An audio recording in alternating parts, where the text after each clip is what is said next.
While we're Steve. Who's first? Steve.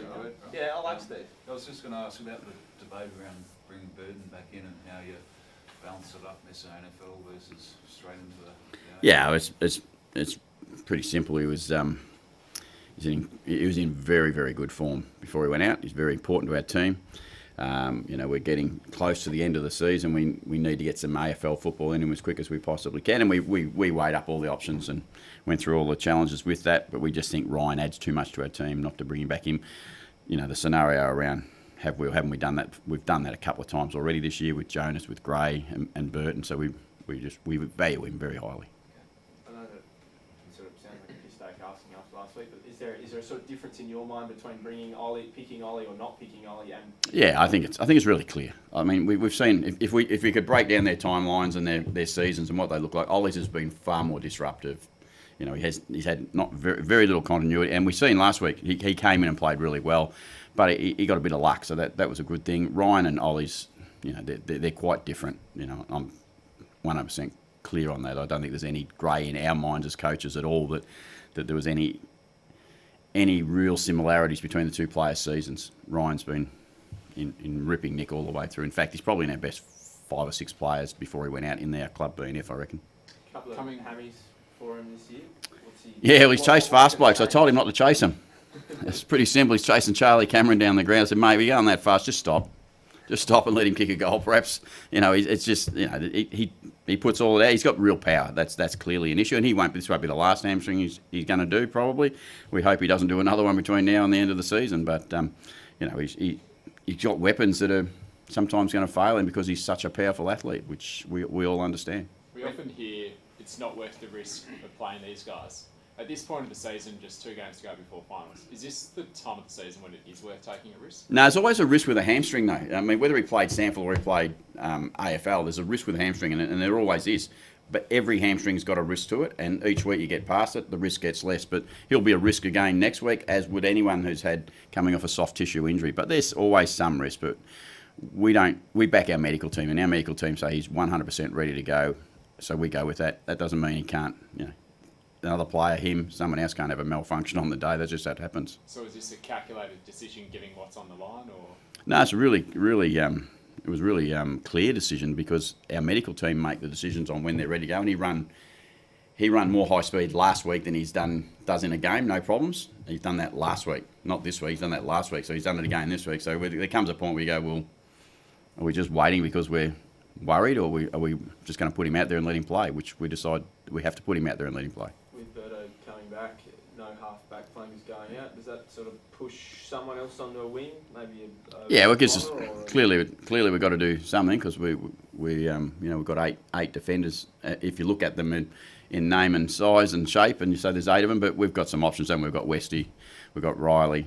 We've got Broady, we've got Hammer, all those blokes. We've got Dan, we've got Darcy, who's been playing, really good football that we all expect at some stage will spend some more time up the ground as well. So there's great flexibility in our group, and it won't just be one person. I think that's the key to that. And at times it'll be someone from the front half, and sometimes it can be someone from the back half. But collectively, it'll get done. Do you think Port's been more unpredictable this year in that sense? You've had a few more boys that can play on a wing and a few more that can go in the middle and things like that. Have you been more unpredictable than years gone by, do you think? It was certainly a goal at the start of pre-season was for us to become more flexible as a football team, and players to have not just a one position in the team. We have a couple, don't we? We have Jonas and Cleary who probably play as a lock. We have Dixon who probably plays as a lock, but outside that, there's not many more in our team that we're not comfortable enough to throw them around, and that's great flexibility, as you said, for us as a coaching group, and it gives us some options on game day. How bad is Xavier's bruised heel? Is that right? Not too bad. All things being equal, he should be available next week. You've got to be a little bit careful, but we expect he should be available next week. So it's a 1-week injury. He could have played, do you think? No. It's just a bit too sore, and because we're playing at Marvel too, which is also a faster, harder track. If we put him out there this week, we inflame it perhaps to a point where it might be the end of the season. We don't want that to be the case. So. Is it from a specific incident, or is it because he runs 40 Yeah, I think it's a bit to do with he runs 40 k's a day. But no, look, we're not sure whether he got a kick. and whether he's just heard it from overwork, that's just one of those things you can't be quite clear. But he's had a couple of isolated incidents where he can remember, and so the cautious thing was to scan. We found some stuff on the scan where we just have to calm him down. All due respect to Sam Reid and Zach Clark, they're not Todd Goldstein. Bigger test, Pete Ladden's biggest test. Yeah, so Pete and far? Paddy. Yeah, it's a great test. Goldstein's a great ruckman. He's been a great ruckman for a long period of time. So, it's certainly a significant test for the boys. And but each week when they go out there and play, Pete's in what's he coming up to, his 4th or 5th game. It's always going to be a big test for him. It doesn't matter who he comes up against. Paddy, a bit different, more experienced obviously, and much calmer ruckman when it comes to just getting your job done. But Pete's going to learn lots, hopefully, and we've got great confidence that he can get the job done, though. Were you tempted by bringing Scott back?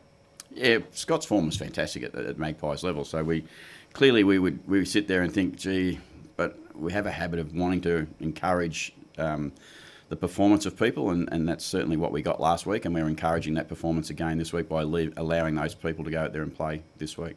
What can you take from North Melbourne's performance last weekend? Not too much, I don't reckon, because I think that was, they got almost a perfect storm. They went to Geelong off the back of a sting for Geelong. They were ready for them. They play them and I know the ground pretty well. They play that ground as well as you can possibly want to play it. They can lock you in, and they can make it really difficult in front of the ball, and they certainly did that. I think what we can take from North Melbourne, and since Reece's time particularly, is that they've been a really, really good side, a really damaging side.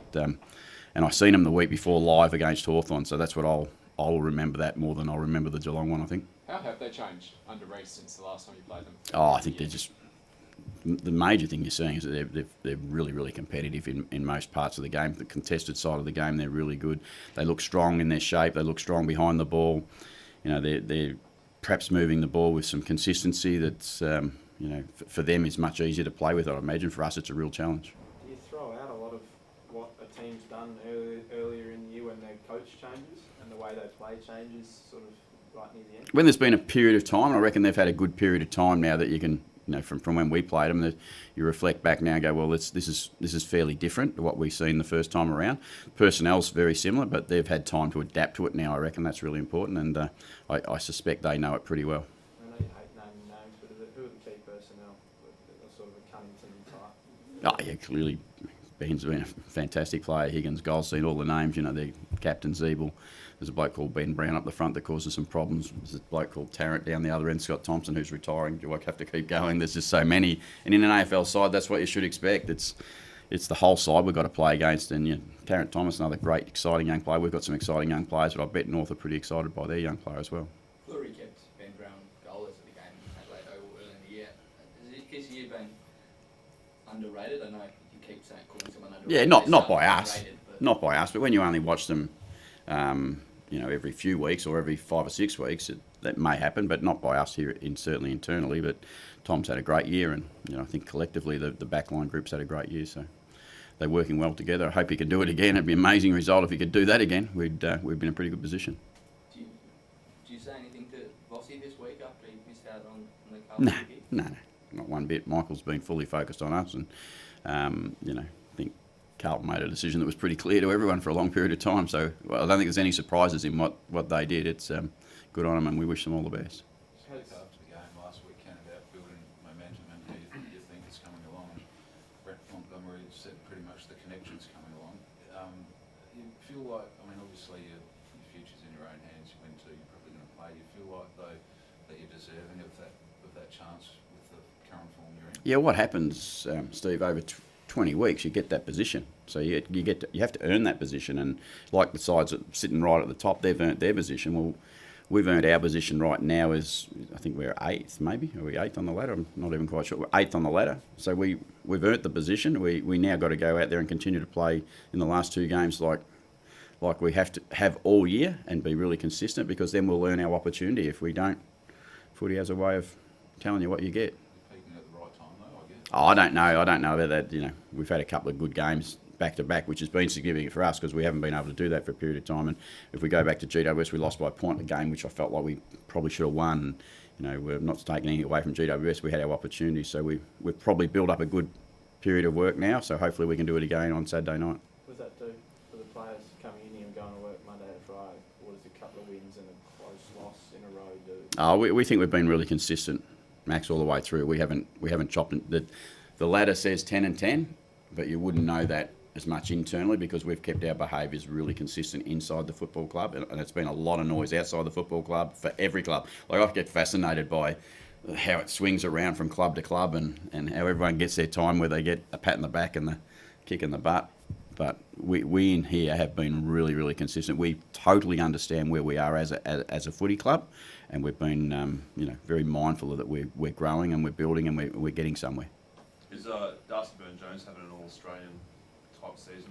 At least If I was picking the All-Australian team, he would be. At least in the squad? I think he's had an outstanding season. He'd be, if he's not 1-2 in our BNF club, or 1, 2, 3, I think there's 3 blokes who I could name pretty consistently who would be up high.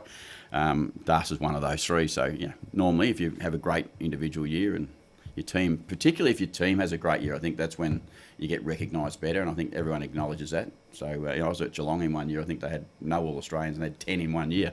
It's just what happens. You have a great team performance, you get recognised better. And I'm sure Darcy or Travis or whoever those other people, Dan and Tom Cleary, all those names that you mentioned, Tom Jonas, they'll all be very happy to be a successful football team. And if the bonus of that is that they become something else, well, good on them. But their first choice is to be a good Port Adelaide player. But Darcy's, you could probably say, has been a solid player for 3 or 4 years and played nearly every game, I think, since probably 2016. But where's this improvement this season come from, do you think? Oh, he's just maturing. He's just played enough football now that he understands his role really well. He's really competitive. People don't, you don't know lots about Das from the outside because he's quite a bloke, but the old step over the white line, he changes. He becomes significantly competitive, and he's a really smart footballer. He plays with great composure. We love what he brings.